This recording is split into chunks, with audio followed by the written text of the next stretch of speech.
Kung Fu Panda 4 movie review. Prepare for the return of awesomeness. Despite a few missteps, Kung Fu Panda 4 manages to recapture the charm and the humor of the first three movies.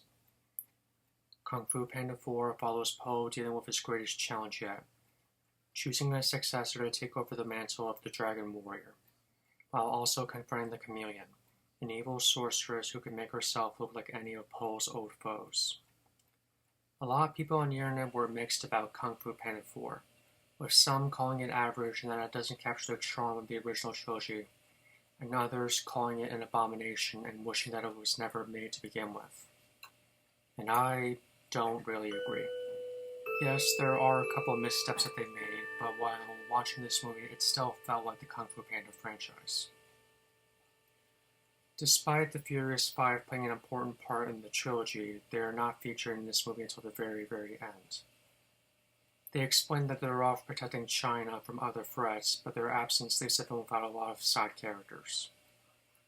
The film, for the most part, focuses on Po and the new counterpart, Zhen, portrayed by Awkwafina, a Corsac fox that's a petty thief who Po eventually chooses to be his successor. I think it's kind of a natural progression for Po to pass on what he had learned and have someone else take the mantle of the Dragon Warrior. I think that's a very natural progression. The villain this time around is the Chameleon, played by Viola Davis, a sorceress who uses her power to transform into anyone she chooses. She explains that, like Po, she once dreamed of being a Kung Fu warrior, but was turned away at every temple and dojo she went to for being too small and scrawny. And so she turned to dark magic and wants to steal all of the precious villains' kung fu so she will never be underestimated again. She also wants to be the ruler of all of China and eventually the world. While Viola Davis gives a great vocal performance, as she almost always does, her character is weaker than the other villains in the franchise. Now, out of all of the things I have mentioned in this movie, there is one thing that bugs me the most. So this movie brings back all the previous villains from the original trilogy, Tai Long, Lord Shen, and Kai.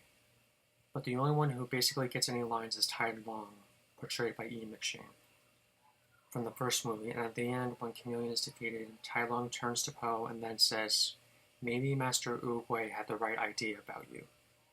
That line feels bizarrely out of character for him to say, considering what his character was in the first movie.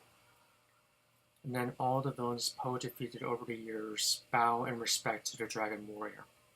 That feels even more bizarrely out of character, considering that Tai Long wanted nothing more to be a Dragon Warrior and to have the Dragon Scroll so it could live up to Shifu's expectations. Lord Shen tried to mass genocide all the pandas in Kung Fu Panda 2, and also likely killed Po's mother. Kai felt betrayed by Oogway because he learned the dark powers of Qi, and so Oogway had to banish him to the spirit realm and free. My point is, these are all legit evil villains that would never ever do this to the hero that vanquished them. But those missteps are few and far between. The rest of the movie is actually somewhat enjoyable. Parents' Guide. Kung Fu Panda 4 is rated PG for martial arts, actions, and violence, and some crude humor. What I would have done differently. Not have all the past villains bow in respect to Po. Include the Furious Five in some bigger capacity. Conclusion. Is Kung Fu Panda 4 perfect? No, but is it as bad as everyone says? Also no. Kung Fu Panda 4 still manages to be enjoyable and charming despite the errors that it made.